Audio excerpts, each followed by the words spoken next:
"Could you not touch me? I just can't handle it physically." These were the words my wife said to me. I was just trying to remove some lint from her hair, but she vehemently rejected the gesture. To think that my beloved wife would say something like this to me. I wonder how things ended up like this. I'm John. Just an ordinary office worker. I met my wife, Sarah, during our college years. We got to know each other because we were both in the same club. Back then, she was the leader of the club, a very active and bright woman. I was the vice leader of the club. Being leaders together meant we spent a lot of time in each other's company. I was drawn to her, always reliable and smiling, and mustered up the courage to confess my feelings on Christmas of our senior year. I was worried because Sarah was beautiful and popular, but she said yes. "I like your kindness and thoughtfulness," she said, agreeing to date me. After graduating from college, we ended up at different companies but kept our relationship going. We would spend our weekend going on dates to amusement parks and aquariums. I also turned to Sarah for advice about work. I was struggling to fit in at my new job, but she would give me advice and encourage me. "Everyone goes through this at the start. Thanks, I'll give it my best shot." With Sarah's support, I managed to navigate the challenges of my new job. It's no exaggeration to say that I couldn't have made it without her. By our second year working, we were both thinking about marriage. I proposed to her at an observatory with a beautiful night view. "I will make you happy, Sarah. I'm looking forward to our life together." And so, we got married and began a happy life together. Sarah was considerate and an excellent cook. She would always pack a variety of delicious lunches for me, making sure to include my favorite dishes. I made sure to balance the nutrition. She'd say, handing me the carefully prepared lunch. I look forward to eating it every lunch break. On our anniversaries, we'd enjoy cakes Sarah baked. "Let's always stay together. I love you, Sarah. I'll do my best to keep us happy." We whispered such affectionate words to each other. Those were truly happy times. But then, an event occurred that completely changed Sarah. We started living with her mother, Grace. After losing her husband, Grace was living alone but had an accident that made it difficult for her to live by herself. So, we began our life together. "I'm sorry for the inconvenience." Sarah apologized, but I didn't mind at all. We help each other out in times of need. Grace is family. No need for formalities, I reassured her. Living together turned out to be quite challenging. Grace was particular about everything and would often complain about my habits. "The windowsills are dirty. Clean them up," she'd nag. "Your taste in clothes is terrible. Where do you even find such outfits?" Day after day, I was subjected to such criticisms, and it gradually wore me down. I had hoped Sarah might defend me to some extent, but she never took my side. Instead, she joined in the criticism, saying things like, "Oh, that really is dirty. Clean it up right away, and you have no sense of fashion. Get rid of those tacky clothes immediately." My wife had never behaved like this before. I was utterly confused. "Sarah, why do you only say such harsh things? Consider my feelings too." I asked her when we were alone, but all I got back was a brash response. "What are you talking about? What's wrong with pointing out flaws? If you were more careful, you wouldn't be criticized like this." "But still, enough, you're being annoying. Instead of complaining to me, why don't you work on improving yourself or help out with the chores?" Sorry. Overwhelmed by Sarah's assertiveness, I ended up backing down. Reluctantly, I tried to be more considerate around Grace. I made an effort to clean more than before and took greater care with my appearance. I thought that by doing so, they might ease up on their criticisms a bit. However, my efforts were misplaced. Sarah and Grace's behavior only escalated, and by the time a year had passed since we started living together, their remarks had almost reached the level of verbal abuse. "Stay away from me. You smell and it's disgusting." "That's right. It would be terrible if Sarah ended up smelling like you. Go somewhere else." I was driven out of the house even on my days off. After wandering aimlessly around the neighborhood, I made a habit of sitting by the riverbank, sipping canned coffee alone. Looking at the park near the riverbank, I saw couples enjoying each other's company, reminiscent of the peaceful times Sarah and I once shared. It felt just like when we ourselves were in such harmonious times. How can we return to those happy days? Sarah had truly changed. Gradually, she stopped making lunches for me, and I found myself eating sandwiches and bread from convenience store during lunch breaks. When colleagues asked, "What happened to the lovely lunches your wife used to make?" I felt awkward and didn't know how to respond. I wanted to reclaim our happiness, but I couldn't fathom why Grace and Sarah were so harsh towards me. I had resigned myself to the idea that Grace was just that kind of person, but I wished Sarah would return to her old self. I understand Sarah taking the side of her mother, Grace. But still, this is beyond any reasonable limit. Initially, I wondered why Sarah had changed, but eventually, I even started to think that maybe this was the real her. The thought that the sweet Sarah I knew might be gone saddened me. Regardless, I was stuck in a rut, unable to find a solution. In stark contrast to me, Grace and Sarah seemed to get along well.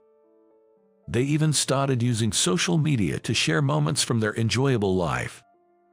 From bits of their conversation I overheard, it seemed they had a decent followers. I was completely left out.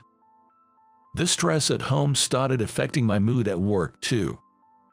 I was subjected to a barrage of insults from morning till night, and upon returning home, I was greeted with yet another onslaught of verbal abuse. As the end of the workday approached, my heart grew heavier. One day, this state of mind led me to make a significant mistake. I missed an important meeting with a client. Michael had told me it was an important meeting, but for some reason, thoughts of my home life distracted me, and I zoned out. I forgot to jot down the date of the meeting in my diary, and it slipped my mind completely. On the day of the meeting, the client called when I failed to show up. I rushed to the meeting place to apologize, but the client was furious. "We will reconsider our dealings with your company," they said. Thanks to Michael's intervention, the situation was salvaged, but I was severely reprimanded. It was a crucial meeting that affected our company's sales. How could you forget something like that? I'm terribly sorry. I kept apologizing, but I was told that this incident would be reported to the higher-ups. I hope nothing comes of it. However, not long after, my wish was easily shattered. I was transferred to a regional branch office as part of a personal change. This branch was notorious as a place where problematic employees were sent. It seemed my salary would also decrease. Michael didn't say it explicitly, but it was clear this was a demotion. I thought to myself, as if things weren't bad enough at home, now this happens at work too. I hit rock bottom. Moreover, I had to tell this to those two. Just being there got me criticized for everything. Imagining their reaction to my demotion was disheartening. "I'm home," I announced upon returning, but no one replied. When I entered the living room, the two were chatting away happily. But as soon as they noticed me, their faces turned sour instantly. "What? Don't just stand there. Go away. You're in the way." Sarah began her assault. I don't want to say this. That's what I thought in my mind. My spirit was immediately dampened, but it was something that had to be said eventually. Gathering my courage, I informed them about my transfer. Sarah's reaction to my news was colder than I had anticipated. "Let's get a divorce," she said. "What? A divorce?" I was shaken by her sudden statement. But Sarah continued relentlessly. I hate the idea of living in the countryside. Plus, your salary is going to decrease, right? I married you because you had a good job at a prestigious company and earned well. There's no point in staying with you if your salary decreases. You were only good for making money, and now you can't even do that." Grace nodded in agreement. "Cast me out. Money is important after all. There's no value in staying with a husband who earns less. I always thought you were useless. But to think you can't even do your job. A divorce is better for Sarah." I was deeply saddened by their words. Are they saying my only value was my salary? Thinking in my mind. I was too shocked to say anything and even felt like crying. At the same time, I realized that regaining the happy family life I once had was impossible. Lacking the energy to argue, I agreed to the divorce. "All right, let's get a divorce." Thus, our divorce was settled without much ado. An end was put to the painful days that lasted 5 years. Although it was an unfortunate ending, I decided to take this as an opportunity to move on. I thought to myself that the family issues are resolved now. Time to do my best in a new place. Feeling liberated, I worked hard at the regional branch. I was initially worried since it was known as a place for demoted employees, but fortunately, the people in my department were genuinely nice. Especially Emily, a female colleague, was kind to me. "If there's anything you don't understand, please ask," she'd say, always willing to answer my questions. She even shared her homemade lunch with me, saying she had made too much. During one of our lunch breaks, we discovered we lived in the same apartment complex. I was kind to Emily in return, but after what happened with my wife, I was cautious deep down. She seems nice, but you never know what people are really thinking. That's what I was thinking to myself. Emily offered to show me around, suggesting things like, "Shall I tell you about the cheap supermarket nearby?" But thinking it wasn't good to become too dependent, I gently declined her offers. Then one day, I was scheduled to visit a client with Emily.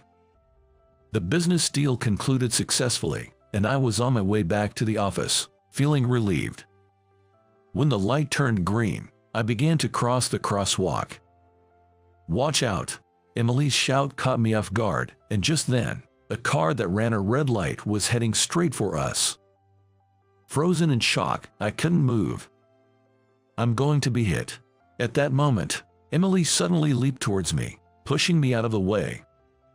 I narrowly avoided the car, but Emily was hit in my stead. She was sent flying and landed motionless on the ground.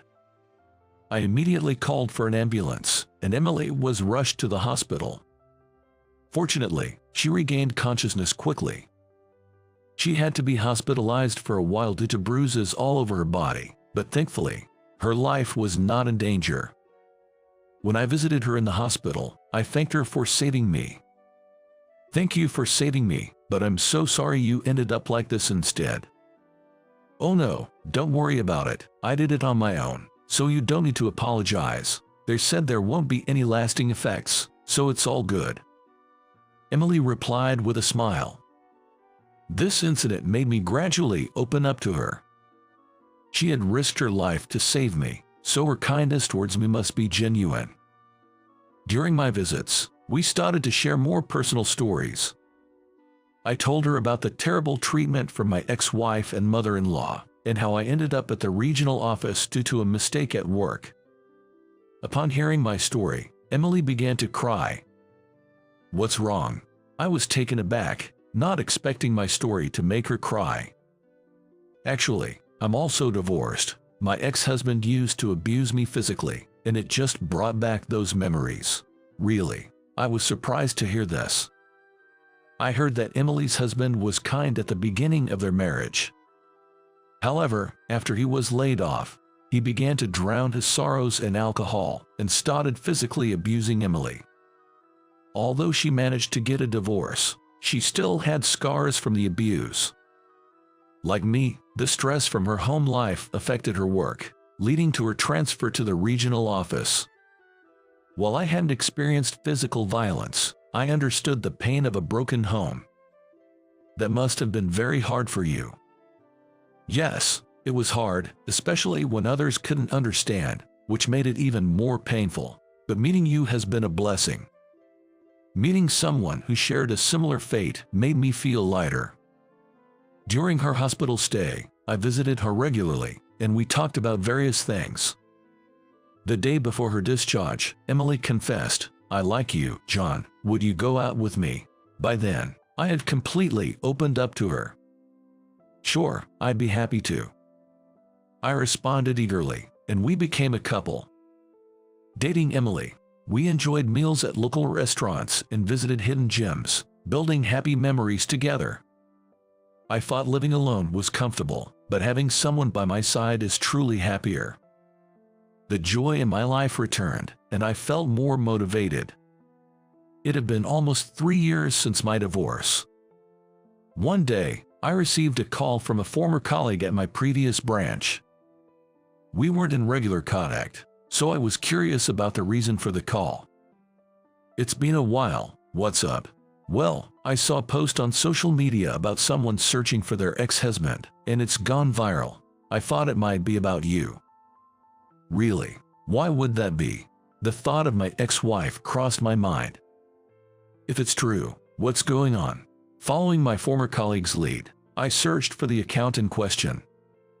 The account name was Sally. The viral post read, "Help, I'm looking for my ex-husband," and detailed characteristics of the ex-husband. Although it was an anonymous account, I was certain it was Sarah. The description matched me perfectly, and the way of speaking was just like Sarah's.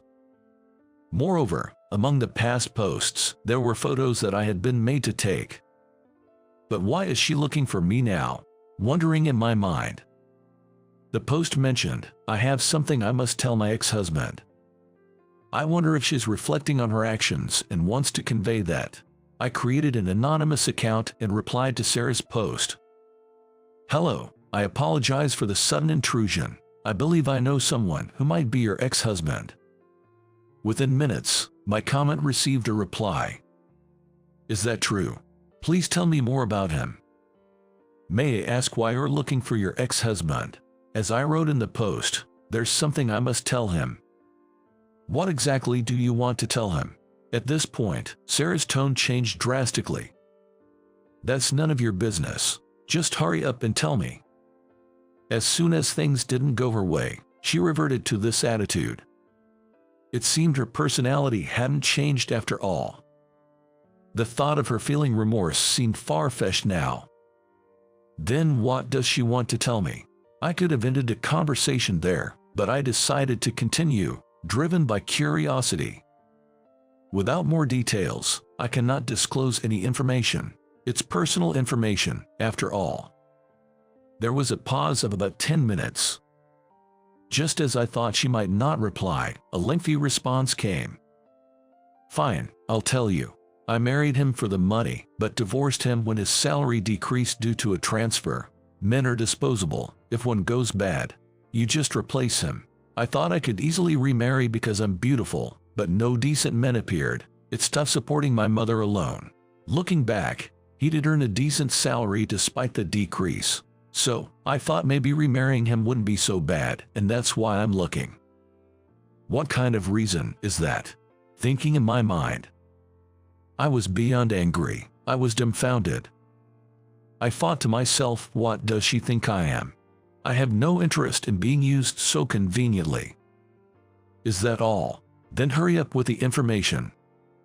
Despite her eagerness for information, I coldly rejected her.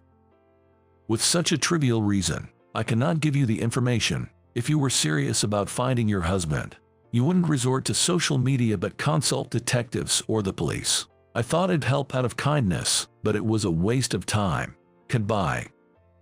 After sending that message, I turned off my cell phone. I felt a sense of relief finally standing up to my ex-wife. Talking to myself that divorcing Sarah was the right decision. Being with such a terrible person would only bring more stress. This incident reminded me that people don't change easily. Getting involved any further would only drag me into unhappiness. Besides, I now have Emily, my new partner. She truly loves me from the bottom of her heart. Similarly, I have deep feelings for Emily as well. I've decided to forget about my ex-wife and cherish the love I have with Emily. That's the true happiness for me now. Just ignore that nuisance. She is probably just overreacting and pretending to be in pain. Just leave her be. I found a pregnant woman in distress on the side of the road. But my boss, who was with me, blurted out this outrageous comment. I thought it was incredibly harsh, but what followed was something I could never have anticipated. My name is Michael.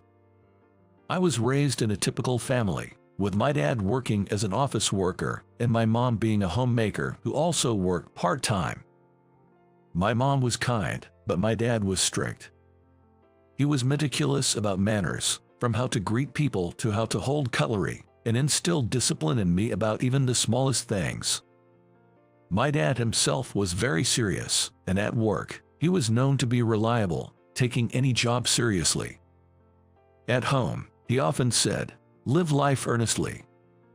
He emphasized the importance of studying hard so I wouldn't face difficulties in the future. Of course, I did my homework, and I also had a tutor, so compared to other kids my age, I didn't play much and instead spent a lot of time studying. Of course, I played with friends, but often I had to leave early because of the class with the tutor. My friends sometimes sympathized with me, saying, "It must be tough studying so much." It was indeed tough, but it also had its benefits. I didn't struggle with exams. I got into the top college prep school in my hometown, and I was accepted into my first choice prestigious university right out of high school. After graduating from university, I landed a job at a fairly well-known private company. When I first started, I was completely lost and struggled every day. I was barely managing to get through the tasks assigned to me, and I would come home exhausted. When I discussed this with my dad, he gave me this advice. At first, I struggled too, but remember, if you keep at it seriously without giving up, you'll gradually get the hang of it. It's important to do every job properly. I took his advice and started tackling each task diligently. Gradually, I became accustomed to the work. At the same time, my colleagues and bosses began to appreciate my reliable work ethic. From there, my career progressed smoothly. Because I was well-mannered, I gained my boss's trust and gradually started being entrusted with more important tasks. Even when going out for drinks with clients, my neat-eating habits were praised, making a good impression on them. Inwardly, I was thankful to my dad. As a child, I sometimes found his words annoying, but entering society, I faced no troubles at all. I was glad for the strict upbringing. With good interpersonal relationships at work, supported by colleagues and bosses, I continued to achieve good results. My salary increased, and as a way of thanking my parents for raising me, I gifted them a trip to a hot springs resort. My dad was really excited to go. I chose the hot springs trip because my dad had always wanted to go. For once, my dad was visibly overjoyed. It seems the trip was enjoyable, and upon their return, my parents thanked me. Knowing my parents had a good time meant the world to me. Shortly after that, an opportunity for promotion came my way. I was delighted to take it up. I was thrilled to be promoted faster than any of my peers. At that time, the company was doing well, and I imagined I would continue working there, climb the ranks, and retire. However, the year following my promotion, the company's performance began to decline. The economy turned sour, and we felt the impact. The senior management ordered us to cut costs drastically. Moreover, layoffs were conducted, mainly targeting older employees. Although I wasn't laid off, my salary plateaued, and the company's downturn continued unabated. Eventually, the company was decided to be shut down. It was regrettable, especially since I had been blessed with good relationships there, but there was nothing to be done, and I couldn't just sit and lament. I needed to find a new job quickly, but fortunately, I was lucky. When I told my college friend Tom about my situation, he offered me a job at his company. Apparently, one of the employees had to leave abruptly due to a sudden illness, and they were looking for someone to fill the position. When I heard about the job details, it turned out to be quite similar to what I had been doing at my previous company. Although the scale was a bit smaller compared to my previous company, I wasn't in a position to be picky at this point. I decided to take the job. I was told I'd still need to go through an interview, so I went to the interview location at the scheduled time. The interviewers were CEO Rachel and a person from HR. Rachel was still in her 30s, quite young for a CEO, and she was very beautiful.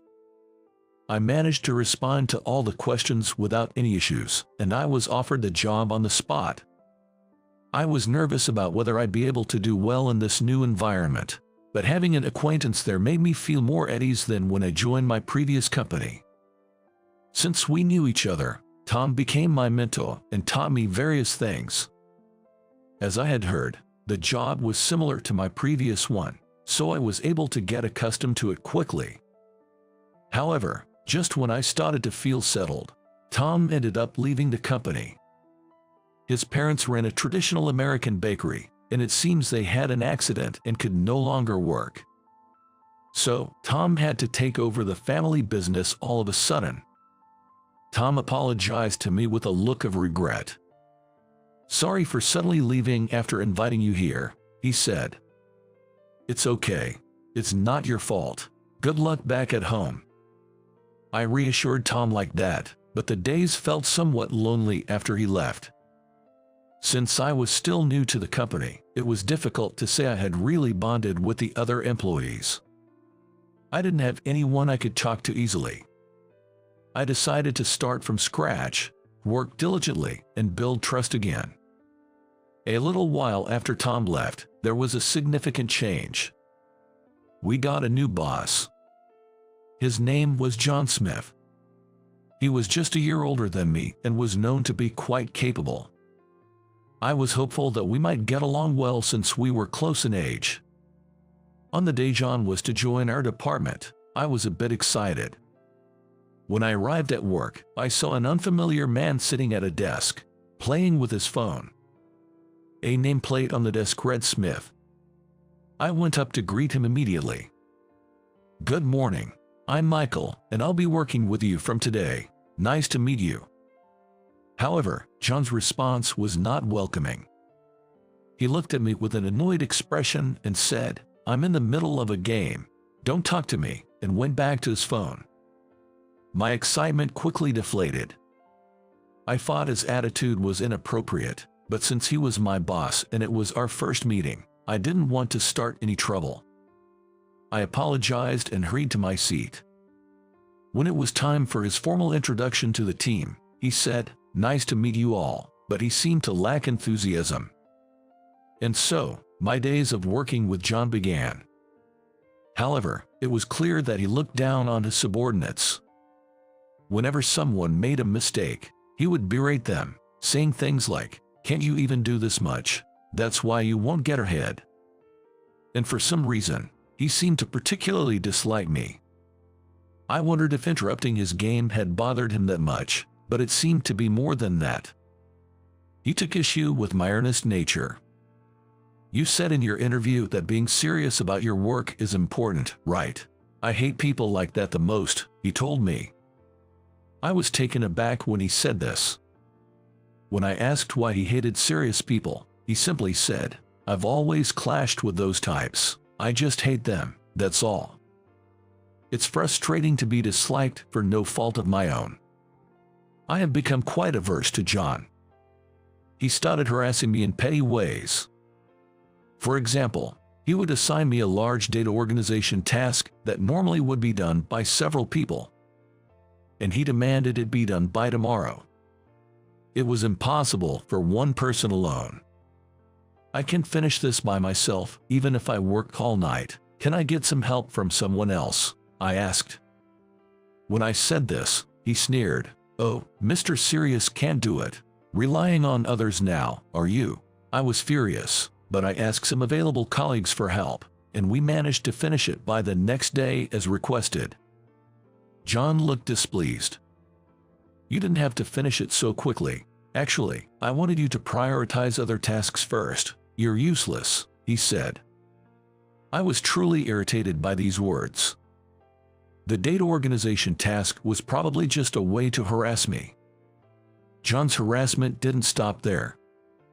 He would always criticize me during meetings and intentionally spill coffee on my documents and reports. I wished he would stop such childish behavior, but John showed no signs of changing his attitude. Amidst this, a bowling event was organized within our department on a day off. It was an annual tradition. John said he would go, and wanting to exercise and improve relationships with other colleagues, I decided to join too. On the day of the bowling event, John was wearing a t-shirt with a tasteless skull print. Furthermore, he was adorned with a plethora of jangling necklaces. Frankly, it was flashy and tacky. Thinking he was stylish, John began to talk about his fashion sense unasked. Though no one said it out loud, everyone must have found it annoying. When the bowling started, I struck a strike right from the start. Everyone praised me, but John seemed unamused. "It's just luck. Even your form is bad," he said, dampening the mood. He probably didn't like the attention I was getting. "Watch this. I'll show you how to throw a curveball," he said arrogantly. John threw the ball with a peculiar form, but it ended up in the gutter. We all awkwardly said it was just a fluke, but the atmosphere turned uncomfortable. I continued to score high, but John's performance didn't improve. Eventually, John reached his breaking point. "I'm done with this," he yelled and stormed off somewhere. Getting so upset over a casual game of bowling was truly childish. The mood was heavy, but once we resumed bowling without him, it became enjoyable again. With the source of the tension gone, everyone had a great time. Time passed while we were having fun, and the bowling tournament was over. I won and received a prize. I was able to get closer to other employees and felt glad that I took part. When it was time to leave, I remembered John. I found him with a group of young women. I told him I was leaving, but he said, "I'm teaching these girls how to bowl, so you, the amateur, go ahead and leave." The women gave awkward smiles. They must have been annoyed inside. John's womanizing in the brief moment I looked away was astonishing. My colleagues and I were utterly dumbfounded. I had to forcefully pull John away from the women and leave the bowling alley. The women thanked me with grateful looks. This incident seemed to have greatly upset John. The relationship between John and me worsened even more. To make matters worse, an opportunity came up for John and me to work together. It was a job presenting to an important client, and as John was the team leader, he had to attend, and it just so happened that I was the only one available. John dumped the task of preparing the presentation materials on me and spent his time playing games on his phone. Realizing it was futile to say anything to him, I reluctantly began working on the materials. Since it was for an important presentation, I couldn't skimp on the effort. I meticulously crafted every part of it. I think the hard work paid off, resulting in a fine finish. Then, the day of the presentation arrived.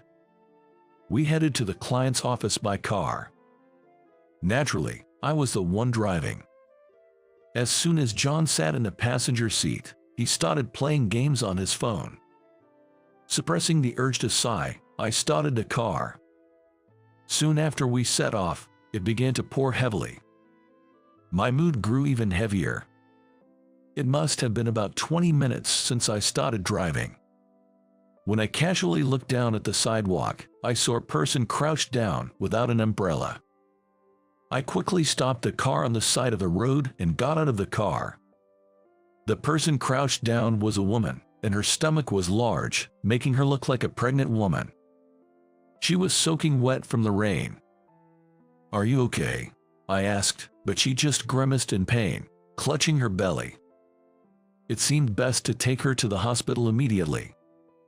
Since we had a car and the hospital was just a 10-minute drive away, I offered my hand to the pregnant woman, attempting to help her into the car. Just then, John rolled down the window on the passenger side. He had a frown on his face. "Michael, you're not seriously thinking of taking this woman to the hospital, are you?" "Of course, that's the plan," I replied. To my astonishment, John made an appalling remark. "Just leave her. She's probably just exaggerating her pain. Ignore her." I was dumbfounded by his cruel words. "If you really insist on taking me to the hospital, then go ahead and do it yourself." Saying this, John quickly got into the driver's seat and, ignoring my attempts to stop him, drove off. Seeing someone in distress and being abandoned like that was shocking, but this wasn't the time to blame John. The pregnant woman clearly couldn't walk to the hospital, so I took out my phone and called an ambulance. Fortunately, the ambulance arrived quickly. I ended up accompanying her. Even after receiving the necessary treatment at the hospital, the pregnant woman still looked in pain as she lay in the bed, but I was told her life wasn't in danger. I finally felt a bit relieved, but then I remembered I was in the middle of work. "If you need to get in touch with me in the future, please contact me here." Saying that, I handed my business card to the doctor and left the hospital. By the time I hurried to the client, John had already finished the presentation, claiming he had prepared all the documents himself. Seeing me, John smirked proudly. "I managed all by myself. You really weren't needed." On the drive back, John kept annoyingly repeating, "You are fired, fired." Despite feeling terrible, I took comfort in knowing the pregnant woman was safe. The next morning, I arrived at the office to find Rachel at the morning assembly, which was unusual. Wondering why she was there, Rachel, filled with anger, declared, "This company is over." As the employees murmured, she glared at John. "John, was it you who hurled abuse at a pregnant woman yesterday?" No, that must be some mistake." John tried to feign ignorance. Rachel silenced him with a stern enough. "Pretending won't help. Michael gave his business card to hospital staff, so there's no doubt it was our employee. Besides, the pregnant woman said the abusive man was in the car. The only ones who used a car during work hours yesterday were you and Michael." John was frozen in shock. Rachel continued speaking. "The pregnant lady, Lisa Brown, is the daughter of Mike Brown, a wealthy investor who put $1 million into our company when we were on the brink of bankruptcy." Lisa spoke to Mike about John, which greatly angered him. He called in a frenzy, demanding immediate transfer of management rights and the termination of all employees. John has caused a serious predicament. Rachel says we must apologize to the Brown family. Since I was present at the scene, I had to accompany them. Mike was waiting for us at the entrance. He was a man of great presence. Furious, he berated John, saying he couldn't trust a company with such employees. Mike's anger seemed unending. "I thought our company might indeed be done," as Rachel said. Then, two women appeared. One of them was Lisa. Upon seeing me, Lisa greeted. "Thank you so much. I was out for a walk when it suddenly started raining, and I began to feel pain. You are my lifesaver." The other woman smiled warmly at me. "I'm Emily, Lisa's sister. Thank you for helping us at the bowling alley." I was taken aback. She was one of the women involved with John. Emily glanced briefly at John. "You helped us by pulling this man away. He barged into our group and was insistently inviting us out for drinks and dinner." "That's good to hear. It seems I did the right thing by taking John away that time. I never imagined such a reunion." Lisa turned to Mike. "Dad, I'm not angry anymore. It's okay. With wonderful people like Michael around, this company will grow even more. Let's calm down for a moment. Emily also tried to soothe Mike. Most employees must be sincere like Michael. It would be a waste to sever ties over one odd individual. Gradually, the anger faded from Mike's face. After a moment of silence, Mike looked at Rachel. I was furious because my daughter was treated poorly. I've reflected on my overreaction. Please continue to manage the company as before. Yes, thank you very much. Rachel smiled relievedly. Mike then smiled at me. Michael, thank you again for saving my daughters. I truly appreciate it. No, I didn't do anything special. I just did what anyone would do. I'm not a hero of justice. I was relieved Mike reconsidered. Our company could keep growing. However, it was decided that John should be disciplined, so he was transferred to a regional branch. John, to everyone's astonishment, apparently continued to look down on people at his new post without showing any remorse. This led to a strike among the employees, causing a major issue. In the end, John decides to quit his job and seems to be on the streets. Moreover, he seems to be suffering from debt to paying too much for phone games. It's a clear case of reaping what you sow. My diligent work attitude was recognized, and I was promoted in place of John. I've successfully led a major project, and everything is going smoothly. My parents are delighted with my success. Living earnestly, as my father advised, has truly opened up my life. I believe my father taught me something very important. I intend to continue living honestly, following my father's teachings.